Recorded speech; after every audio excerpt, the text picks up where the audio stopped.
জঙ্গল সলিমপুরে যৌথ বাহিনীর ক্যাম্প গুড়িয়ে দেওয়া নিয়ে উঠে এসেছে চাঞ্চল্যকর তথ্য। ২৪ মে রোববার গভীর রাতে চট্টগ্রামের সীতাকুণ্ডের জঙ্গল সলিমপুরের আলীনগর এলাকায় বুলডোজার দিয়ে গুড়িয়ে দেওয়া হয় ওই ক্যাম্প।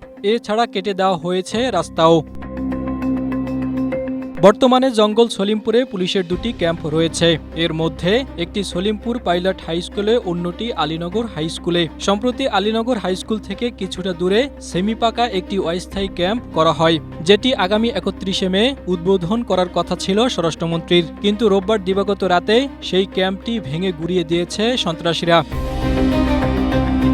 স্থানীয়রা জানান, রোববার রাত ৮টা থেকে সলিমপুরে দীর্ঘ সময় বিদ্যুৎ ছিল না। তবে রাত ১১টার সময় বিদ্যুৎ আসলে তারা রাস্তা কাটা দেখতে পেয়ে সঙ্গে সঙ্গে বিষয়টি পুলিশ ক্যাম্পে জানায়। স্ট্রবেরি সুপার ডটেড ও ক্লাসিক ভ্যারিয়েন্ট সেন্সেশন জাগুক শিহরণ।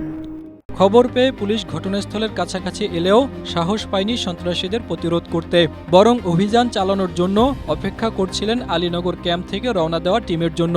সেই টিম আসতে আসতে রাত ২টা বেজে যায়। তবে ততক্ষণে সন্ত্রাসীরা পুলিশ ক্যাম্পের নতুন ভবনটি গুড়িয়ে দেয়। এরপর অনেকটা বিনা বাধায় ঘটনাস্থল থেকে সটকে পড়ে। এদিকে র্যাবের পক্ষ থেকে বলা হয়েছে, ক্যাম্প গুড়িয়ে দেওয়ার সময় সন্ত্রাসীদের সঙ্গে তাদের গোলাগুলি হয়, তবে এ সময় কেউ হতাহত হয়নি। গতকাল রাত একটাই যে সন্ত্রাসী ইয়াসিন ২-৩০০ লোক নিয়ে হামলা করেছিল আমাদের ক্যাম্পের উপরে।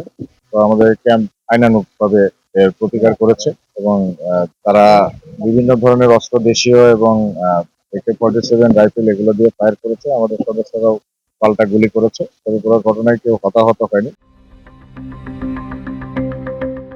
Desk report, Asia post.